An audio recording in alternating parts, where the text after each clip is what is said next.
ActiveCampaign opt-in form. There's two things I want to mention about your opt-in form. Make sure it loads fast and you deliver on what you promise. Start on the fast part. There's a site called Think with Google, obviously owned by Google, that will test your page load speed time for 3G mobile to give you an idea of how it performs for the majority of the population. They say that more than half the people in the world are using 3G, so why not test again? In this case, I've got an opt-in page and it's good, not excellent, but it's good enough, and I'm not a theory losing too many people. Now, one site I'd like a little bit better because it gives you more details, called GT Metric, and I don't really care about the scores. The fully loaded time is good to know. What's the page size, the number of requests, and if you were to follow down lower, they do give you recommendations on how to improve stuff. Probably the better view is the waterfall, which is showing how long it takes each piece or part of your website to load. So the very first line is typically the site coming to life. In this case, it's about 0.3 of a second. And then there's a number of CSS files, there's a number of images, and there's some Google Analytics, Facebook tracking, ActiveCampaign tracking, and then also ConvertBox, which is what I'm using for email capture. If you notice, this one right here definitely takes longer than most, and it's also by far the biggest image on there. So if I reduce that, that might help overall. These aren't big file sizes by any stretch of the imagination compared to other sites, but this one is the biggest on this site. So you get some insight into what are the things you can improve upon.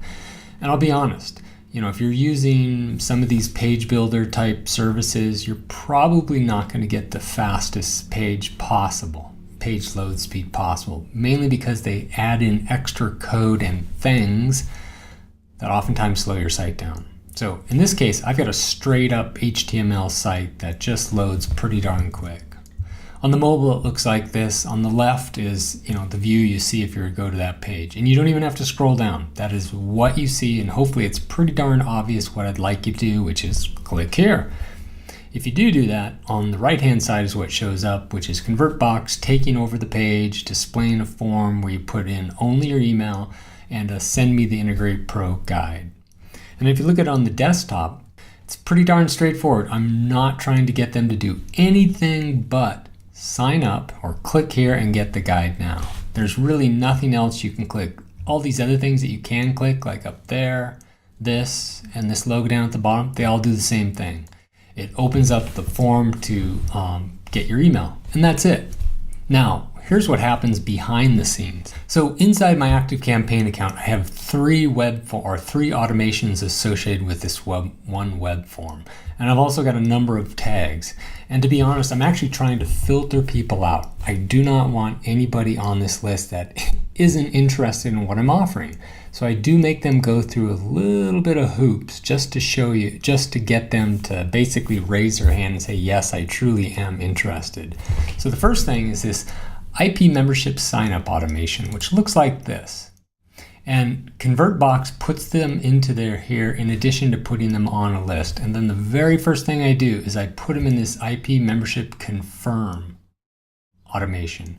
And then at the same time, they sit here at this goal until they've met it. Now that's actually the important part. Wait until conditions are met, which is make sure they have this tag.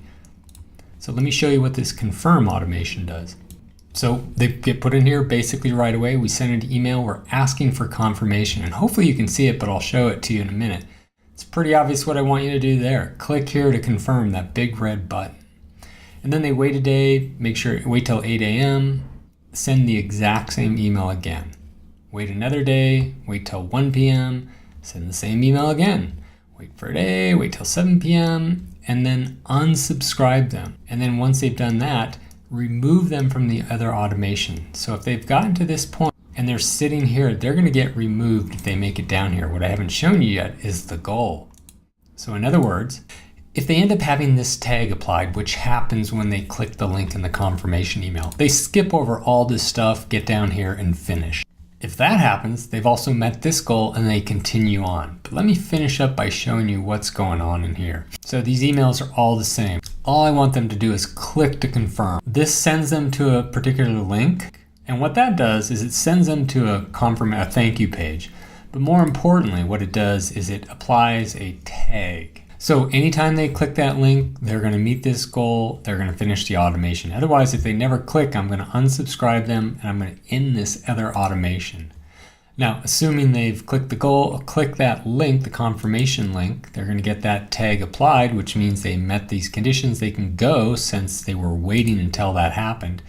And then we send out this email, the access guide that I'm providing them. Wait a day and basically send the exact same email again. And again, the reason we're doing that is we want to make sure they actually click the link. Now, in this case, they've already confirmed one, so I'm not going to force them to not get their download at this point. I definitely want them to get it because they basically said, yes, I'm confirmed, I'm interested.